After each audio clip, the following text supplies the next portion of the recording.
Hello learners, welcome to Unacademy. मेरा नाम प्रांजल सिंह है और आज हम और आप मिलकर बात करने वाले हैं अपकमिंग ऑल इंडिया बार एंट्रेंस एग्जामिनेशन AIB 21 के बारे में। अभी बात मैं और आप दोनों बहुत अच्छे से जानते हैं कि सर अभी तक AIB 20 का रिजल्ट नहीं आया और आप अभी AIB 21 की बात कर रहे हैं। थोड़ा जल्दी नहीं हो गया? चिंता मत करिए, ये वीडियो आपको कोई तैयारी या कोई हैक बताने के लिए नहीं बल्कि एक बहुत ही इंपॉर्टेंट हेड्सअप देने के लिए।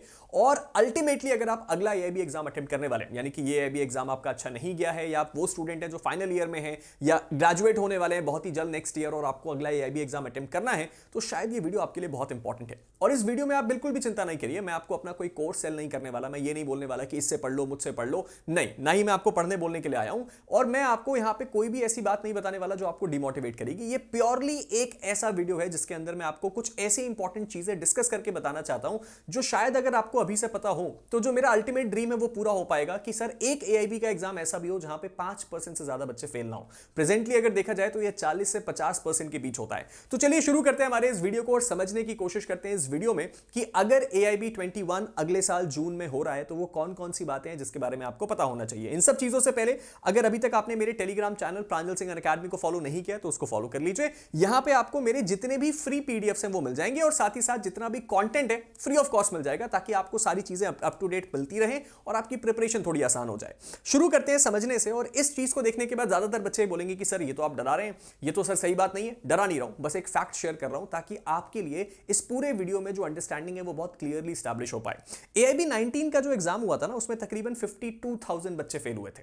जब हम बात करते हैं उससे जस्ट पुराने AIB 18 के एग्जाम में तो 74,000 का ये नंबर था। और ये नंबर ऐसा है जो कि आसपास ही रहता है, यानी कि जो फेलिंग परसेंटेज है वो 40 से 50% के बीच ही रहती है। नंबर में फ्लक्चुएशन आते रहते हैं depending upon the number of applicants.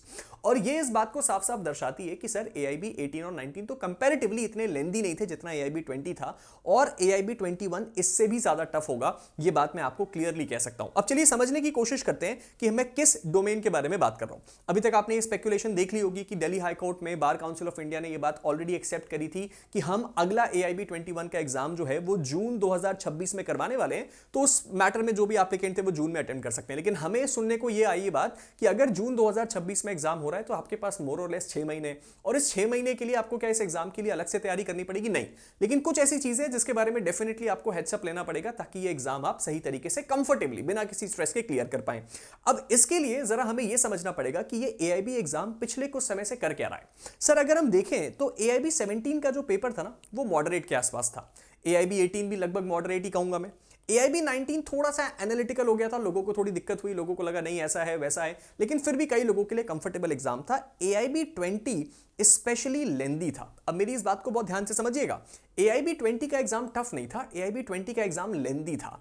और वो बच्चा जिसने केवल बेयर एक्ट के इंडेक्स को पढ़ा और वो बच्चा जो केवल और केवल रैंडमली आखिरी के 10 दिन कुछ भी पढ़ के चला गया, वो बच्चा इस एग्जाम के कट ऑफ में गड़बड़ वाली लाइन में आ गया, यानी कि उस डिस्प्यूटेड लाइन में आ गया जहां उसको ये अभी तक श्योर नहीं है कि वो AIB 20 क्लियर कर रहा है या नहीं। और आप इस मसले में ना फंसे, उसके लिए आपको ये बात जो बहुत इंपॉर्टेंट है वो पता होनी चाहिए। अब ये बात तो क्लियर है कि ये ग्राफ कुछ इस तरीके से जा रहा है, यानी कि ये ग्राफ धीरे धीरे धीरे धीरे बढ़ता जा रहा है कि डिफिकल्टी का लेवल जो है वो बार काउंसिल चाहती है कि बढ़े। अब इसका एक बहुत बड़ा सवाल है कि सर ऐसा बार काउंसिल क्यों चाहेगी? बार काउंसिल क्यों नहीं चाहती कि हमारे देश में वकील बने? भाई बार काउंसिल को कोई सैलरी तो देनी नहीं है। उसका एक बहुत बड़ा रीजन है कि सर AIB का जो पैटर्न चेंज है ना, उसका सबसे बड़ा मेन रीजन है कि हर AIB एग्जाम के बाद और उसके रिजल्ट के बाद बहुत ज्यादा क्रिटिसाइज किया जाता है इस AIB एग्जाम के पैटर्न को। लोग और सीनियर एडवोकेट्स और बाकी सभी लोग कहते हैं कि एग्जाम बहुत ही आसान है, और उसके साथ ही साथ ये भी कहा जाता है कि सर इस पर्टिकुलर एग्जाम में इस तरह की जो आपकी लीनियंसी है सेंटर लेवल पे दिखाई जाती है, जिसके कारण बहुत सारे बच्चे कॉम्पिटेंट ना होते हुए भी वकील बन जाते हैं और इस एग्जाम को इतना आसान नहीं करना चाहिए। और ये चीज AIB और बार काउंसिल पिछले कई समय से देखता आ रहा है और इसी कारण उसने धीरे धीरे एग्जाम को स्टेप अप करना शुरू किया। बीच में कई बार ये बातें हुई कि इसके ओपन बुक एग्जाम का जो फीचर है उसको खत्म कर देना चाहिए, लेकिन शायद उसको करना ठीक नहीं होगा क्योंकि एडवोकेसी में बेयर एक्ट की जरूरत बहुत ज्यादा होती है। तो इसीलिए उन्होंने क्या किया, इस एग्जाम के पैटर्न को धीरे धीरे बदलना शुरू हुआ। अब आप बोलेंगे कि सर आप तो अभी बता रहे थे कि एग्जाम अगर इतना ही टफ है तो 50,000 बच्चे कैसे फेल हो रहे हैं? उसके लिए भी यही कहा जाता है कि सर हमारे यहां पे इस एग्जाम को इतना ज्यादा इजी बना दिया गया है कि बच्चे पढ़ते ही नहीं है, और पढ़ते नहीं है बेयर एक्ट के भरोसे आते हैं और वो बेयर एक्ट को भी नहीं पढ़ के जाते और इसीलिए इस एग्जाम में फेल हो जाते हैं। तो इसका जो आर्ग्यूमेंट इस तरह का चलता आ रहा था वही मेन कारण है जिसके कारण क्वालिटी और एप्लीकेशन बेस्ड क्वेश्चंस को AIB में पूछा जाने लगा। अब एक बहुत इंपॉर्टेंट सी चीज हमें समझ में आ जाती है इन सारे प्रेसिडेंट्स को देख के कि जो अगला AIB 21 का एग्जामिनेशन होने वाला है वो कैसा होगा। मैं आपको प्रेडिक्शन करके बता सकता हूं। सर ये बात तो सच है कि जून 2026 की पूरी अपेक्षा है कि एग्जाम होगा, लेकिन मैं आपको ये जरूर कह सकता हूं कि एनालिटिकल एमसीक्यूज अगले एआईबी में ज्यादा होंगे। Assertion, reason, match the following, यानी कि वो क्वेश्चंस जो कि समझने और पढ़ने के लिए, इवन दो अगर वो बेयर एक्ट में लिखे भी हुए हैं, आपको समय लगेगा। जो average question solving time AIB में होता था, जो कि 50 सेकंड से 1 मिनट होता था, वो अब बढ़ के 2 मिनट से भी ज्यादा हो सकता है, क्योंकि यहां पे टाइम ज्यादा लगेगा। साथ ही साथ जो क्वेश्चंस डायरेक्टली सेक्शन बेस आते हैं, यानी बेयर एक्ट से आते हैं, वो क्वेश्चन का स्ट्रेंथ जो पहले 40 से 45 से 50% होता था, वो कम होते होते 35% से भी कम जा सकता है। और साथ ही साथ टाइम प्रेशर आपके लिए बहुत क्रूशियल होगा। ये एग्जाम ऐसा नहीं होगा कि आपकी नॉलेज में प्रॉब्लम होगी, टाइम बहुत बड़ा प्रॉब्लम होगा। और इसीलिए मैं आपको जो बताना चाहता हूं वो ये है कि आपकी स्ट्रैटेजी बदलनी पड़ेगी। अब जो एआईबी 21 की स्ट्रैटेजी है, ये वो स्ट्रैटेजी नहीं है जो एआईबी 20 में फॉलो हो रही थी। और उसके लिए 2 ही तरीके हैं प्रिपेयर करने के। और ये तरीके बिल्कुल भी ये नहीं है कि मैं तुमसे कहूंगा कि अभी से पढ़ने बैठ जाओ, दिन में 3 घंटे पढ़ो, 4 घंटे पढ़ो। बेवकूफी है ये। क्यों पढ़ोगे तुम एआईबी 21 के लिए? कोई ऐसी चीज के लिए मेहनत करने की जरूरत नहीं है जो तुम्हें अल्टीमेटली सैलरी कमा के नहीं दे रही है। और एआईबी को क्लियर करने के बाद भी तुम एडवोकेसी करोगे, फिर जूनियरशिप करोगे, फिर धीरे धीरे तुम ग्रो करोगे। सर 2 सिंपल तरीके हैं जिसके कारण आप एआईबी 21 को बड़ी कंफर्टेबली क्लियर कर सकते हैं, और उसको हम समझ लेते हैं। पहला तरीका है सीरियस 6 महीने की प्रिपरेशन, लेकिन एआईबी की प्रिपरेशन नहीं, बिल्कुल नहीं करनी है एआईबी की प्रिपरेशन। अगर तुम एक ग्रेजुएट हो तो हो सकता है कि तुम्हें पीजी करना हो, तुम क्लैट पीजी, या फिर हो सकता है कि तुम्हें सीयूईटी पीजी की तैयारी करनी हो, तुम पीजी की तैयारी कर सकते हो। तुम चाहो तो एपीओ की तैयारी कर सकते हो, तुम चाहो तो जुडिशरी की तैयारी कर सकते हो। मैं जुडिशरी का एजुकेटर हूं ऐसे इसलिए नहीं बोल रहा, तुम्हें जिस एग्जाम की तैयारी करनी करो। और भी ऑप्शंस बता देता हूं। तुम अगर एक बहुत सीरियस एस्पिरेंट हो, तुम लॉ ऑफिसर की तैयारी कर सकते हो, या फिर अगर तुम और किसी एग्जाम में जाना चाहते हो तो ऐसे और भी दूसरे बहुत सारी वैकेंसीज आती है, जैसे कि एएलसी आती है, असिस्टेंट लेबर कमिश्नर, बहुत सारे पद हैं। आप 6 महीने एआईबी को भूल के किसी दूसरे एग्जाम की लग के तैयारी कर लीजिए। इसका केवल एक बेनिफिट है कि आप जो इस 6 महीने की ड्यूरेशन में जो तैयारी करेंगे, आप पूरा लॉ का कोर्स एक बार पढ़ लेंगे। और मैं आपको गारंटी देके बता रहा हूं कि इससे 2 फायदे होंगे। एआईबी के बाद अगर आप लिटिगेशन में जाते हैं तो सर सबसे बड़ा बेनिफिट तो ये कि आपको लिटिगेशन में प्रॉब्लम नहीं होगी, आपके पास सब्जेक्ट की कोर नॉलेज है। क्योंकि अगर आपके पास नॉलेज है तो आप इस वीडियो को नहीं देख रहे, नहीं है तभी आपको इस वीडियो की जरूरत है।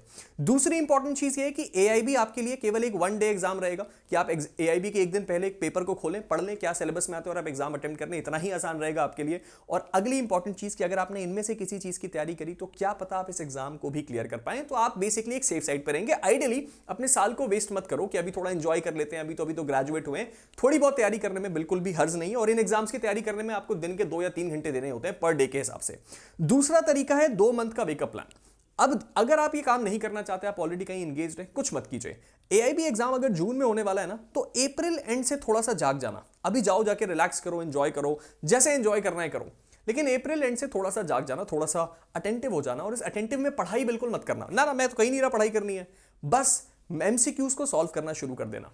यानी कि ये जो क्वेश्चंस होते हैं ना, अलग अलग क्वालिटी क्वेश्चन, जैसे यूजीसी नेट लॉ में कैसे क्वेश्चंस पूछे जाते हैं, उसका सिलेबस क्लैट से मैच करता है। सर जो इंपॉर्टेंट इंडिया की जुडिशरी एग्जाम्स हैं, जैसे कि सर आरजेएस है, या एमपी जुडिशरी है, या दिल्ली जुडिशरी है, या फिर आप किसी और दूसरे थर्ड पार्टी स्टेट की तरफ जा सकते हैं।